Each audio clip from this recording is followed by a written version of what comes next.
Hey everyone, so building off of part one of this series, I hope that I've established that the so-called rapture of 1 Thessalonians 4:17 has the timeline of midnight, which concludes the second watch time in Luke 12:38.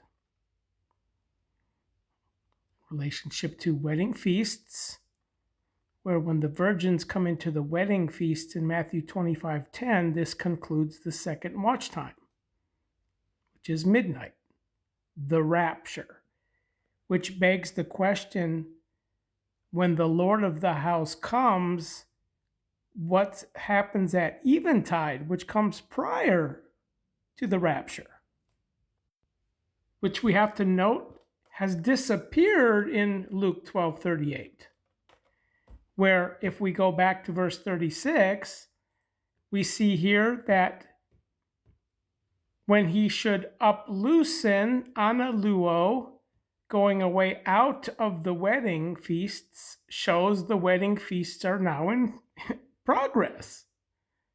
Because if they're going out of the wedding, out, they had to have come in. Hence, the disappeared hour of eventide, which we see here in Mark 13:35, when the Lord of the house comes. And to be honest with you, this was the question I asked myself 12 years ago when starting to consider these watch times. So, what is going on at eventide prior to the rapture? Well, this is what's called uploosen, analuo, which we find in the noun and the verb. In Philippians 1:23, when Paul said he had the desire to be the uploosened, this is the noun. In Luke 12:36, this is the verb, when he should uploosen. So what Paul is saying in Philippians 1:23 concerning the uploosen, that is to be together with Christ, it is much, much more better, corresponds to the out resurrection in chapter 3, verse 11. Where here Paul is saying, if somehow I may get into the out resurrection, another unique word here, mistranslated in all other Bible translations, hiding the unique context of this. And I've made other videos talking about all this. But what I want to emphasize here is that the out resurrection is before the rapture.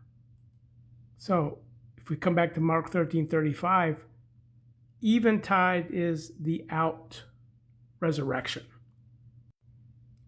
When he should uploosen, analuo, going away out of the wedding feasts, where the rapture at midnight concludes the second watch time, where the first watch time has disappeared here. And then let me also point out the third occurrence of this word, which is the noun form in 2 Thessalonians 4:6, was when Paul said his service was completed. The faith he had guarded, the wrestle and tiring, he finished his course. So when he said, the term of my uploosening has taken stand on, he's referring to the first watch time here, term. Because remember, the watch times represent terms. According to the mystery, remember, eventide to midnight is 2 watch time terms, according to the terms to uphead the all, Ephesians 1:10. So the term of Paul's uploosening that he's referring to is eventide here. The out resurrection.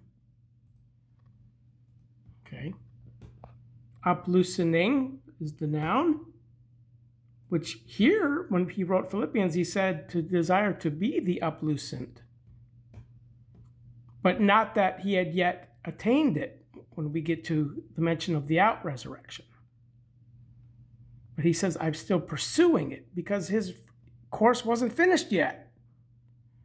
But when he wrote 2 Timothy, which was his last epistle, his course was finished. He didn't write any more epistles after that. So here it's if somehow, here it's now the term of his uploosening has taken stand. Why? Because the wrestle I have wrestled, the course I have finished, the faithing I had guarded. So, uploosening is a key word in understanding events that will happen prior to the rapture at midnight, because remember, midnight is the second watch time conclusion here, where this is the first watch time disappeared, which is eventide. It comes pre-rapture.